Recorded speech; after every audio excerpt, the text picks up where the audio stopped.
परवेज इलाही ने असम्बली तोड़ने की समरी भिजवा दी। जुमे को एडवाइस गवर्नर पंजाब को भेजूंगा। चेयरमैन तहरीक इंसाफ इमरान खान की पाकिस्तान के सीनियर सहाफ़ियों और गैर मुल्की मीडिया से गुफ्तगू। बोले क़ाफ लीग आज़ाद जमात है, नून से मुज़ाकरात कर सकती है। मेरी हुकूमत गिराने के जिम्मेदार जनरल बाजवा हैं। मुस्लिम लीग क़ाफ की जनरल बाजवा के हवाले से अपनी पॉलिसी है। साबिक आर्मी चीफ मौजूदा सियासी और माशी बहरान के जिम्मेदार हैं। जनरल बाजवा ने मेरी मुखालफत के बावजूद सबको एनआरओ दिया। सीनियर एंकर से मुलाकात में इमरान खान का कहना था कि मेरे खिताब के बाद 1 घंटा वज़ीर आला पंजाब चौधरी परवेज इलाही मेरे साथ हंस हंस कर बातें करते रहे। उस वक्त तो नहीं कहा बाजवा के खिलाफ बात नहीं करनी चाहिए थी। चौधरी परवेज इलाही ने अपनी सियासत बचानी है तो हमारे साथ रहना होगा। इसी पर हम बात करते हैं। सीनियर तज्ज़ियाकार आरिफ हमीद भट्टी साहब हमारे साथ मौजूद हैं। भट्टी साहब फरमाइएगा, ये क्या चल रहा है कि अब शिकवा कर रहे हैं इमरान खान के जी मेरे खिताब के बाद साथ बैठे रहे परवेज इलाही साहब, उस वक्त हंस हंस के बातें करते रहे, बाद में टीवी पर आकर वो कुछ और बातें करते रहे।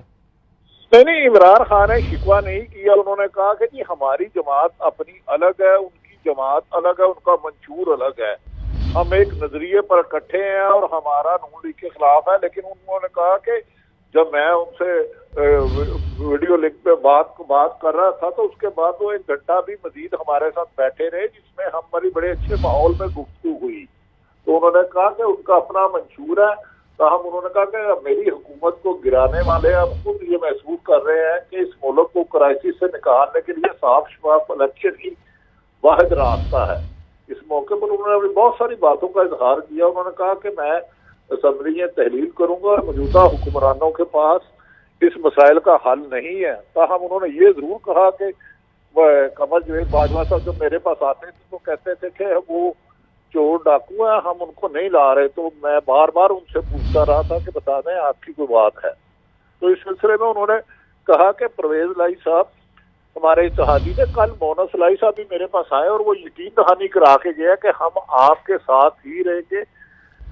तो हम उनका इंतजार कर रहे हैं। तो हमने अपनी माशी इकॉनमी को 17 साल की तारीख में सबसे ऊपर लेके गए, लेकिन साजिश के तहत हुकूमत गिराई गई। मैंने खुद कमर जवेद बाजवा साहब से पूछा था बताएं कि आप किसी को लाना चाह रहे हैं, तो उन्होंने इनकार कर दिया। उन्होंने कहा नहीं। सही। अच्छा भट्टी साहब, एक तरफ तो मतलब ये कह रहे हैं और ये खबर भी आई है कि परवेज इलाही साहब जो है उन्होंने समरी भिजवा दी है और इमरान खान साहब ने भी आज कह दिया कि जुमे को भिजवा दूंगा एडवाइस गवर्नर पंजाब को। दूसरी तरफ ये कह रहे हैं कि क़ाफ लीग जो है वो नून से मुज़ाकरात कर सकती है। इस वक्त स्टैंड कहाँ पर कर रहे हैं जो ताल्लुकात है मुस्लिम लीग क़ाफ और पाकिस्तान तहरीक इंसाफ के, या खास तौर पर अगर हम बात करें परवेज इलाही साहब और इमरान खान साहब के दरमियान, आपको नजर आ रहा है या उन्होंने कुछ ऐसा जिक्र किया है कि थोड़ा सा कोई शिकवे शिकायत हैं दिल में, कोई तासुरात से ऐसा महसूस हुआ हो?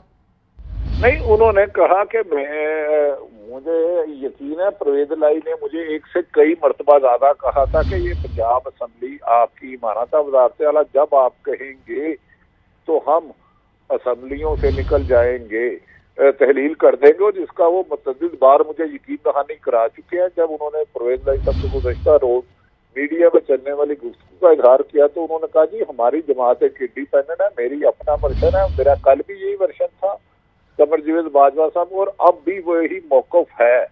तो हम अपने मौक़िफ़ पर कायम है। इस मौके पर उन्होंने ये भी कहा कि जब रशिया हम गए तो हमने फॉरेन ऑफिस से पूरे रास्ते किए, बहुत ज्यादा मशावरत की। उसके बाद कमर जवेद बाजवा साहब से भी मशावरत की। उनके बाद हम गए और हमारा उधर ट्यूटन के साथ बड़ी तफसीलात बात चल रही थी। वो हमें बहुत ज्यादा सस्ते दामों तेल भी देना चाह रहे थे। हमने तफसीली गुफ्तगू की।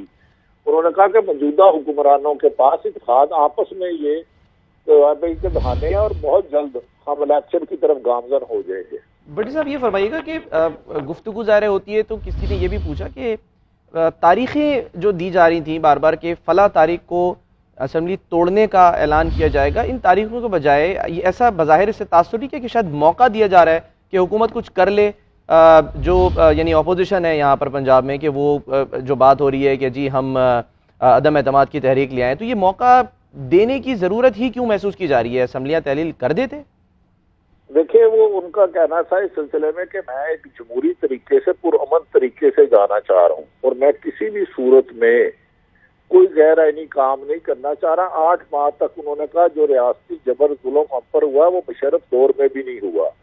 تو آئینی طریقے سے میں نے اس حکومت کے خلاف احتجاج کر رہا ہوں اور ہم اسمبلی تحلیل آئین اور قانون کے مطابق کریں گے، اور اس سلسلے میں ہم نے پاکستان کے تمام آئینی ماہرین سے رابطہ کر کے بعد یہ فیصلہ کیا کہ اسمبلی تحلیل کری جائے، اسی سے متعلق حکومت کا ٹھہرنا مشکل ہو جائے گا۔ انہوں نے کہا بظاہر بادی نظر میں نئی اسٹیبلشمنٹ بالکل نیوٹرل ہے، لیکن اداروں کا بھی یہ پاکستان ہے، ایسی صورتحال میں انہیں زیادہ وقت دینا پاکستان کے لیے بہتر نہیں ہے۔ ہم ڈیفالٹ ہونے کے قریب ہیں، دوسری طرف دہشت گرد سر اٹھا رہے ہیں، تو ہم نے جان کے 26 نومبر کو کہا تو میں نے ٹائم دیا، پھر میں نے 17 کو کہا تو ٹائم دیا۔ انہوں نے اس موقع پر یہ بھی کہا کہ اسحاق ڈار اور جو حکومتی وزراء صدر پاکستان سے ملے ہیں، تو جب صدر پاکستان نے مجھے بتایا تو میں نے کہا جی آپ صرف انہیں کے الیکشن کا اعلان کر دیں تو ہم بیٹھ کے اس میں بات کرتے تھے، لیکن اس کے علاوہ حکمرانوں سے ملنے کا کوئی فائدہ نہیں، پاس ہوا ہے کہ نئے الیکشن ہوں۔ صحیح، ٹھیک ہے، بہت شکریہ۔ عارف حمید بھٹی صاحب ہمارے ساتھ موجود تھے اور آج اس ملاقات میں بھی موجود تھے جو chairman P T I Imran Khan نے سینئر صحافیوں کے ساتھ کی ہے۔ سینئر صحافی سعید قاضی صاحب ہمارے ساتھ موجود ہیں جو اس ملاقات میں بھی تھے، ان سے جانتے ہیں کہ کیا گفتگو کی گئی ہے آج چیئرمین پی ٹی آئی کی جانب سے۔ سعید قاضی صاحب، کیا بات چیت ہوئی پھر عمران خان صاحب سے؟ دیکھیں بہت رینج کی گفتگو کی اور انہوں نے، لیکن جو مین کرکس تھا ان کا وہ یہ تھا کہ جن لوگوں کو یہاں مسلط کیا گیا ہے ان کے مطابق اور ان کی وجہ سے یہ خوفناک معاشی بحران پیدا ہوا ہے، اور اب اس خوفناک معاشی بحران سے نکلنے کے لیے ضروری ہے کہ یہ جو لوگ ہیں ان کو الیکشن اور فیئر اینڈ فری الیکشن کے ذریعے ان کو اس منظرنامے سے ہٹایا جائے اور ملک کو دوبارہ سے پٹڑی پر چڑھایا جائے، کیونکہ اتنا ڈیمیج ہو چکا ہے کہ ہم مزید اب اس کو افورڈ نہیں کر سکتے۔ اور اسی بنیاد پر انہیں یقین تھا کہ ان حالات میں جو موجودہ حکومت ہے اس کی جو مقتدر طبقات میں حمایت ہے وہ آہستہ آہستہ یہ خود ہی کھو دیں گے، اور جو ہے پی ٹی آئی ایک ضرورت بن کے سامنے آئے گی، کیونکہ ہم نے جو اشاریے دیے تھے، جن اشاریوں پہ ہم حکومت چھوڑ کے گئے تھے، 6% گروتھ پہ چھوڑ کے گئے تھے، 178 روپے کے ڈالر پر چھوڑ کے گئے تھے، یا لارج اسکیل مینوفیکچرنگ جو ہے جہاں پہ اس کو چھوڑ کے گئے تھے، وہ اتنا اس کا بیڑا غرق ہو گیا ہے، اور آج ہم ایک ڈالر کے لیے ترس رہے ہیں۔ اور پھر خاص طور پر انہوں نے ایک اور بات کہی کہ یہ خود مانتے ہیں کہ یہ جو ڈالر ہیں باہر جا رہے ہیں، تو کون باہر لے کے جا رہا ہے؟ یہ ڈالر کے نام بھی کچھ انہوں نے لیے لیکن شاید آف دی ریکارڈ تھے، لیکن یوں ہے کہ وہ یہ کہہ رہے ہیں کہ یہ ڈالر اگر روکنا جو ہے وہ کس کی ذمہ داری ہے؟ اگر ڈالر کی فلائٹ ہو رہی ہے تو یہ کس کی ذمہ داری ہے؟ پھر بعد ازاں انہوں نے یہ کہا کہ ظاہر ہے ان لوگوں کا یہاں سے ان کے مطابق اس ملک اور دھرتی سے کچھ لینا دینا نہیں ہے، چنانچہ یہ ان کا اقتدار جب ختم ہوگا تو یہ یہاں سے بھاگنے کی کریں گے، مگر ہم نے بھی یہیں رہنا ہے، اداروں نے بھی یہیں رہنا ہے، پاک فوج نے بھی یہیں رہنا ہے، تو ہمیں اپنے بارے میں، مستقبل کے بارے میں اور اپنے اداروں کے بارے میں سوچنا چاہیے۔ جی